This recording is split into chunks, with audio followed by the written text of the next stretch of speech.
Hello everyone, my name is Matthew Fries and today I'm going to be talking about hockey and the business world. Last presentation I talked about some tangible aspects of business and hockey. Today I'm going to be talking about some intangible aspects of how the business world and the hockey world relate. What I'm going to be talking about is the life or the road a hockey player travels from right out of high school through juniors, college, and eventually professional. I'm going to be talking about my own experiences to give this presentation a little bit of credibility and to help you guys understand a little bit better. I hope that you guys will understand the types of business type transactions that take place behind the scenes during a hockey player's junior career, college career, and professional career. To start, I'm going to skip youth hockey through high school hockey. It's pretty surface. What you see is what you get when the fans come in and watch a game. Everyone gets to play. There's not a whole lot of stuff going on behind the scenes that is a mystery. I'm going to talk about juniors now, and juniors is defined as a stepping stone between high school hockey and college hockey. If you look on your handout I gave you, the road splits two ways. It splits to the right, which is major juniors, and then it splits to the left, which I'll just call regular juniors. Major juniors is complicated, and it's a subject I won't talk much about because it's something that I have not personally experienced. But as we go to the left and go into juniors, we can look and see that there's three different types of junior leagues. There's Tier 1, there's Tier 2, and there's Tier 3 junior leagues. I personally got to experience Tier 1 junior hockey, which was the United States Hockey League. So the question is, to kind of get into the business side of what happens when you go to juniors, the first question is, how do you get there? There's a couple different ways that a high school player can move to the ranks of a junior hockey player. One way is through letters or drafts, and to give an example of some business stuff that goes behind the scenes, when a young player comes out of high school, whether he's good or not good, he'll usually get 5 to 10 letters from these junior teams asking him to come play for their team or to come try out. This is a very distinct tactic by these junior teams because they'll send out invites to 300 kids knowing that they're only going to select 30.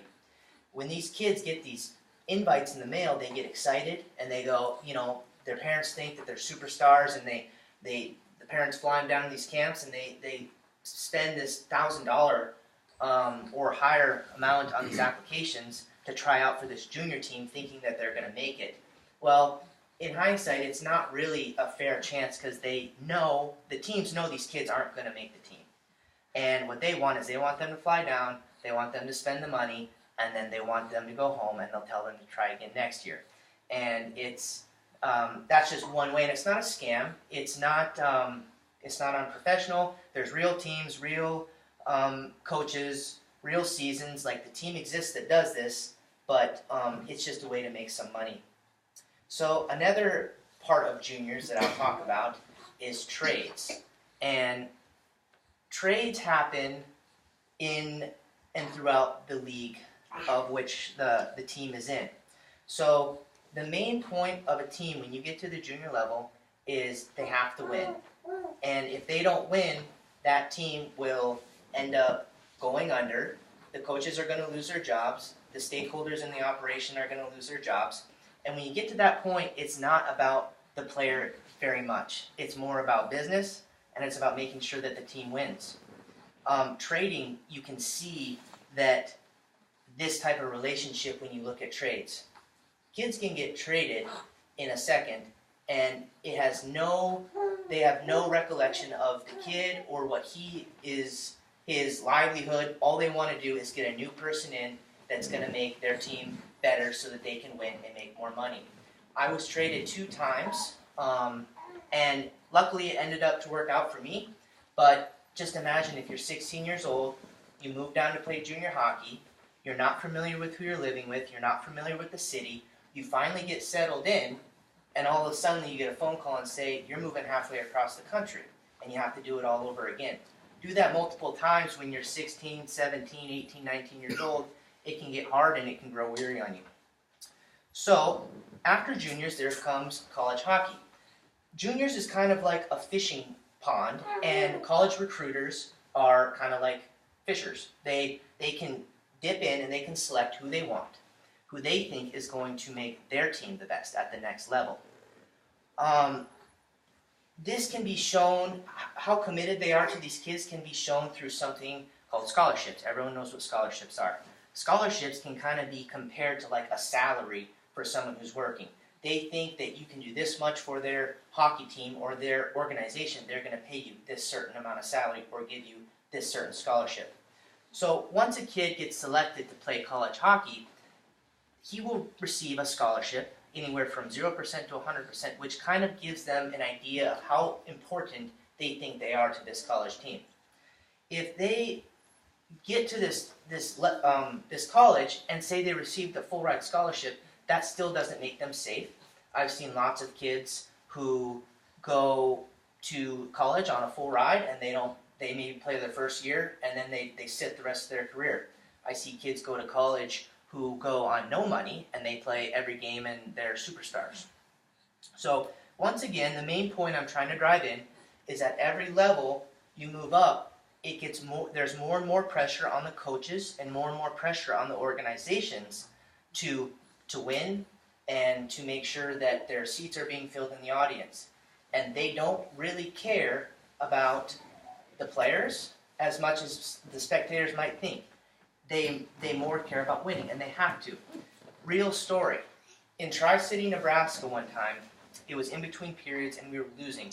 Our coach came in and told us, 16, 17-year-old kids, we were taking food out of his kid's mouth because we were losing. And when he said that, that was a pretty powerful thing to hear because it made me think, like, it didn't really make me mad at him, but it made me realize how important it was for this team to win, because if they're not winning, he gets fired and his family doesn't have food to eat at night. So it's interesting. In every level you move up, from juniors, college to professional, you start to see that pressure grow. Professional hockey team coaches are making over $1 million a year. College hockey coaches can make anywhere from $100,000 to $500,000. Junior coaches can make $50,000 to $100,000. So the higher you move up, the more pressure there is for the coaches and the organizations to win. So to conclude, like I talked about, winning equals job security and money for these organizations and these coaches. From the outside looking in, it's easy for spectators to look and see, oh, the kids are living the dream. It's super fun for them, which it is. It's amazing. It's a huge blessing. But if you start looking into more of the layers of what happens behind the scenes, you can see that it's not so much of it's not just a fun game, but it's also a job. At 16 years old, I started to see hockey as a job, and it was a really fun job, but it was still a job. And that's not jabbing at the organizations and saying that they're doing something wrong. They give kids like me an unbelievable opportunity to play hockey for however long. It can go all the way to the NHL. They pay for stuff. They pay for college.